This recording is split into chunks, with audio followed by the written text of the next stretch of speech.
संघ मोलस्का। संघ मोलस्का के आज हम पढ़ने वाले हैं महत्वपूर्ण उदाहरण।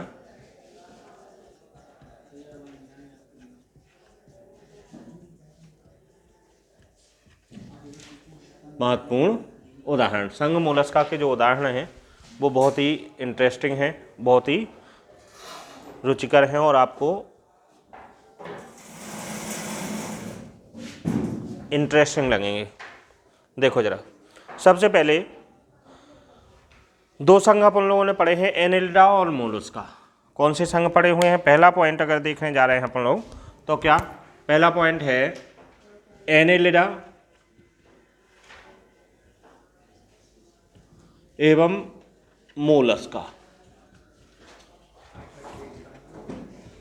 एनेलिडा एवं मोलस्का ये दोनों ही संघों के मिले जुले लक्षण रखने वाला एक जीव जो है मोलस्का और एनेलिडा के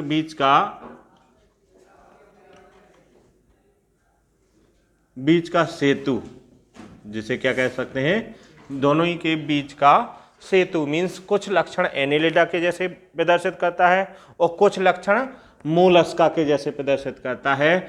ये जीव का उदाहरण है कौन सा? इसका नाम नोट कर लें, नियोप्लाइना।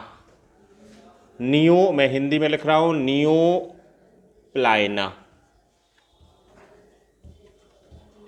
नोट करो इसको। ऑब्जेक्ट में आता है वेरी मोस्ट ऑब्जेक्ट जो है पूछा जाता है नियोप्लाइना। वेरी मोस्ट लगाएं इस पे बिल्कुल। अक्सर ऑब्जेक्ट में पूछा जाता है कि दो संघ के बीच का जो सेतु है जो मोलस्का में शामिल किया गया है जीव, इसको एनेलिडा में नहीं लिखा गया कि ज़्यादा से ज़्यादा कैरेक्टर जो है किस संघ के प्रदर्शित करता है? मोलस्का के। इसलिए इसको इन दोनों के बीच का सेतु कहते हैं और इसका नाम है नियोप्लाइना। पढ़ते बन जाएगा, याद हो जाएगा, नियोप्लाइना। नंबर 2, सेतु या योजक कड़ी। इसको सेतु या योजक कड़ी कह सकते हैं। क्या कह सकते हैं? योजक कड़ी।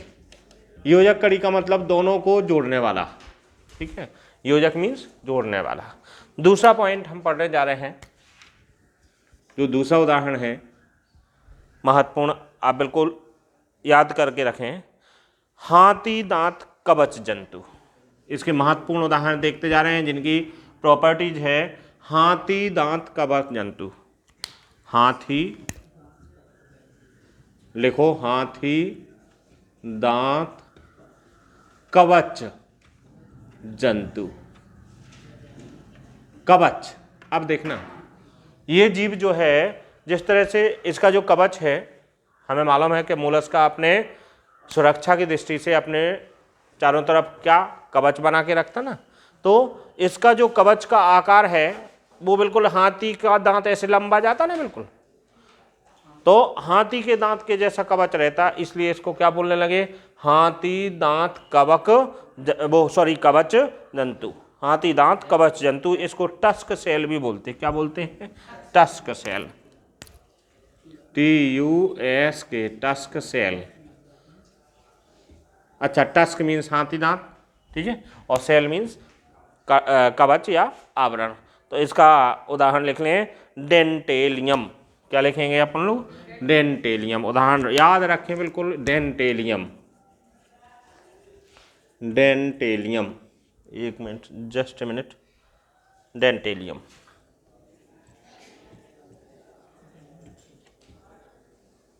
डेंटेलियम, ये याद रखें बिल्कुल। हाथी दांत कवच जंतु जो है टस्क सेल ऑब्जेक्ट पूछा जा सकता है तो किसे कहते हैं? डेंटेलियम को। ठीक। तीसरा पॉइंट अध्ययन करने जा रहे हैं। इनके जो उदाहरण हैं अलग अलग नाम से जाने जाते हैं, इसलिए हम उनको स्टडी कर रहे हैं ताकि अन्य नाम से यदि ऑब्जेक्ट आ गया तो आपसे बन सकता है। एक और उदाहरण है समुद्री खरगोश। क्या? समुद्री खरगोश। अगर ऐसे आ गया कि समुद्री खरगोश, समुद्री खरगोश किस संघ का जंतु है? अब तुम कहो समुद्री खरगोश, खरगोश तो फिर कॉर्डेटा में आ जाएगा, है कि नहीं, लेकिन कैसा खरगोश, जो समुद्री खरगोश, तो इसका नाम रखा गया समुद्री खरगोश। और उदाहरण क्या है, किसको कहा जाता है समुद्री खरगोश? समुद्री खरगोश का नाम लिख लें आप, एप्लीसिया। कैसे बोलेंगे? एप्लीसिया। कौन सा सा है? एप्लीसिया, ये वाला सा लिखना, रा वाला सा, एप्लीसिया। इनके नाम थोड़ा सा विचित्र होते हैं, इनको बड़े तरीके से बोलना सीख लें। एप्लीसिया, तो एप्लीसिया नाम हमें याद रखना है काय के रूप से? समुद्री खरगोश के नाम से। डेंटेलियम हमें याद रखना है, हाथी दांत कवच जंतु बोलते हैं। नियोप्लाइना याद रखना है कि एनेलिडा और मोलस्का संघ के बीच का सेतु है, ये योजक कड़ी है। दोनों के लक्षण अपने आप में समाहित करके रखा है। कुछ लक्षण ये मोलस्का के दिखाता है और कुछ लक्षण एनेलिडा के दिखाता है। मोलस्का के लक्षण इसमें ज़्यादा पाए जाते हैं, इसलिए इसको काय में रख दिया गया है, मोलस्का संघ में रखा हुआ है। अच्छा, इसके बाद आप लोग चौथा पॉइंट लिखें, समुद्री नींबू। समुद्री नींबू ये कंफ्यूजिंग टर्म है कि अगर किसी ने पूछ लिया समुद्री नींबू किसे कहते हैं, किस जीव को समुद्री नींबू के नाम से जानते हैं, या समुद्री नींबू नामक जीव किस संघ में रखा गया है, ऐसा प्रश्न पूछा जा सकता है। तो इसका बिल्कुल नाम याद रखें। उदाहरण मैं देते जा रहा हूँ, पहले नाम लिख रहा हूँ। इसका उदाहरण कौन है समुद्री नींबू का, या समुद्री नींबू जो कहलाने वाला जीव है उसको कहते हैं डोरेस, सॉरी डोरेस। याद रखो, बिल्कुल याद हो ही जाने चाहिए। अभी अभी इतने ऑब्जेक्ट जो है बिल्कुल कंफर्म होते ही जाने चाहिए। समुद्री नींबू किसको बोलते हैं? डोरेस को। समुद्री खरगोश किसको बोलते हैं? एप्लीसिया को। हाथी दांत कवच जंतु किसको बोलते हैं? डेंटेलियम को। क्लियर हुआ? अब हम लोग देखते हैं पूजा के स्थान पर मंदिरों में शंख होता है, शंख, है ना। जो शंख है, जिस जंतु का जो कवच शंख है, उस जंतु को किस नाम से हम जानते हैं? इसका उदाहरण शंख देने वाले जंतु का या शंख जैसा कवच रखने वाले जंतु का नाम है टर्बीनेला। क्या? टर्बीनेला। याद रखो, टर्बीनेला, टर्बीनेला। तो ये 5 बिंदु आपको बिल्कुल एज ए ऑब्जेक्ट क्लियर हो रहे हैं, ऑब्जेक्ट के जैसे क्लियर हो रहे हैं। पांचों याद रखें बिल्कुल। छठवां पॉइंट जो है सीखने जा रहे हैं अभी, छठवां पॉइंट, पर्ल ऑयस्टर, जो मोती देने वाला सीप होता है, पर्ल ऑयस्टर। पर्ल ऑयस्टर या पिंक टेडा। पर्ल ऑयस्टर किसको कहते हैं? जो मोती देने वाला सीप है, pearl oyster. Pearl oyster, oyster, pearl oyster जो मोती देने वाला सीप होता है, उसको उदाहरण के रूप में हम नाम लिखे दे रहे हैं उसका, पर्ल ऑयस्टर को पिंक टेडा। आप ये याद करें, पिंक टेडा। हाँ नमस्ते भैया, बैठो। पिंक टेडा, ये नाम याद करना ही है, बिल्कुल रट लेना है नामों को, ताकि ऑब्जेक्ट को भी डिस्टर्ब ना हो।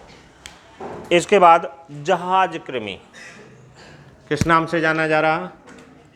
जहाज कृमि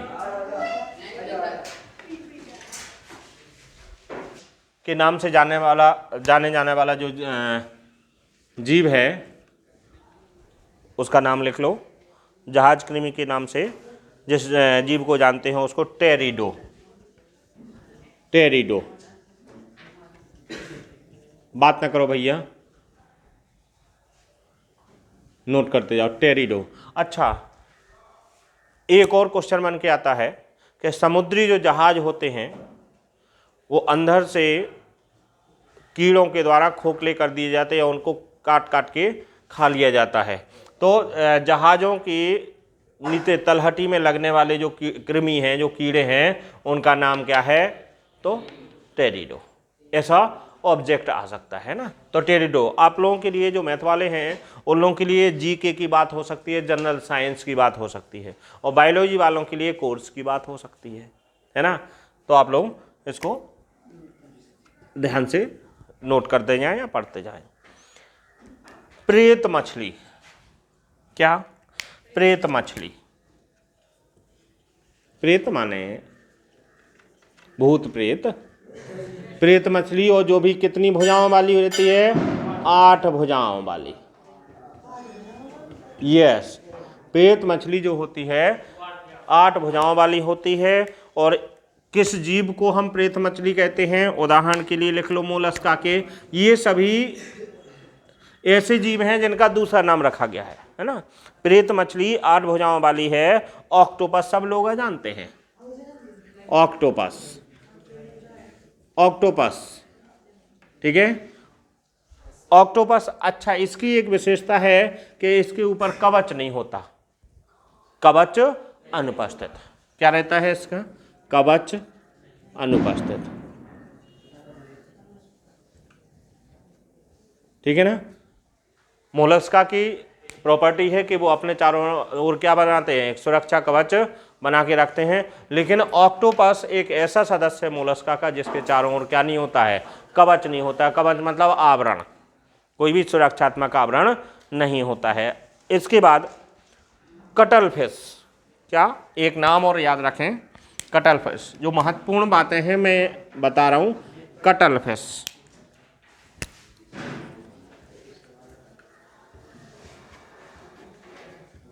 कटल फिश। और कटल फिश ये भी कितने? कटल फिश चूसक युक्त 10 भुजाएं। कितनी? चूसक युक्त 10 भुजाएं। उसमें कितनी थी? 8 भुजाएं। और इसमें कितनी हैं? 10 भुजाएं। चूसक युक्त 10 भुजाएं हैं। इसका नाम लिख लें आप कटल फिश का, सीपिया। क्या कहते हैं? सीपिया। उदाहरण लिखें इसका या नाम लिखें, सीपिया। हाँ, सीपिया याद रखें। ये बिंदु आपके लिए जनरल नॉलेज की बिंदु हो सकते हैं, ठीक है। इसके बाद